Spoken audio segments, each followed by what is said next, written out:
James and the Giant Peach, illustrated by Quentin Blake.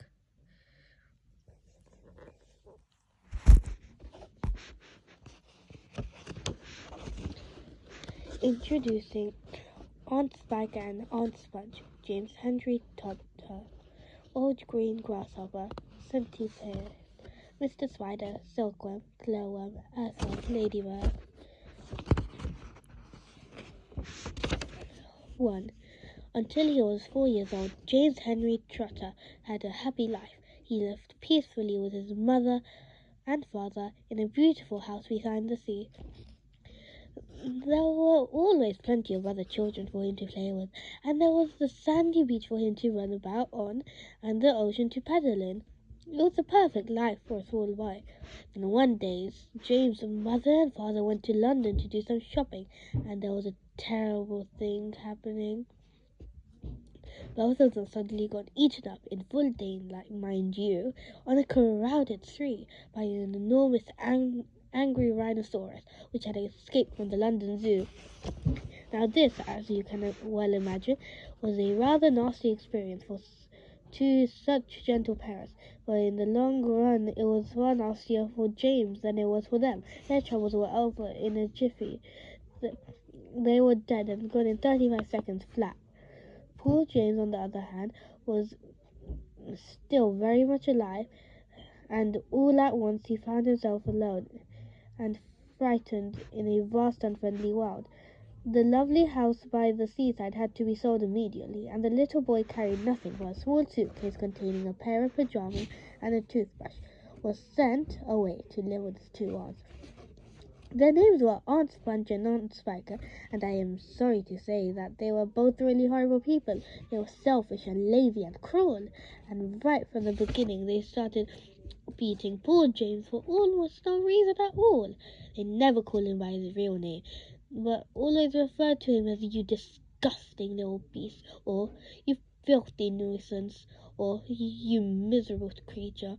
And they certainly never gave him any toys to play with or any picture books to look at. His room was as bare as a prison cell. As they lived on Spudge, on Spiker, and now James as well, in a queer ramshackle house on the top of a high hill in the south of England.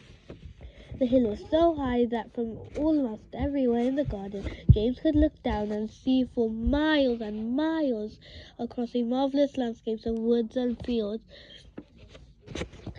And on a very clear day, if he looked right in the direction, he could see a tiny grey dot far away on the horizon, which was the house that he used to live in with his beloved mother and father. And just beyond that he could see the ocean itself, a long thin streak of blackish blue like a line of ink beneath the rim of the sky. But James was never allowed to go down off the top of that hill. Neither Aunt Smudge nor Aunt Spiker could ever be bothered to take him out herself, not even for a walk or a picnic, and he certainly wasn't permitted to go alone. The nasty little beast will only get into mischief if he goes out of the garden, Aunt Spiker had said, and terrible punishment were promised him, such as being locked up in the cellar with the rats for a week, if he even so much as dared to climb over the fence. The garden, which covered the whole of the top of the hill, was large and desolate, and the only tree in the centre place, apart from a clump of dirty old laurel bushes at the far end, was an ancient peach tree that never gave any peaches. There was no swing, no seesaw, no sandpit, and no other children were ever invited to come up the hill to play with poor James. There wasn't so much as a dog or cat to keep him company. As time went on, he became sadder and sadder, and more lonely, and he used to spend hours every day standing at the bottom of the garden, gazing wistfully at the lovely but forbidden world of woods and fields and and ocean that was spread out below him like a magic carpet.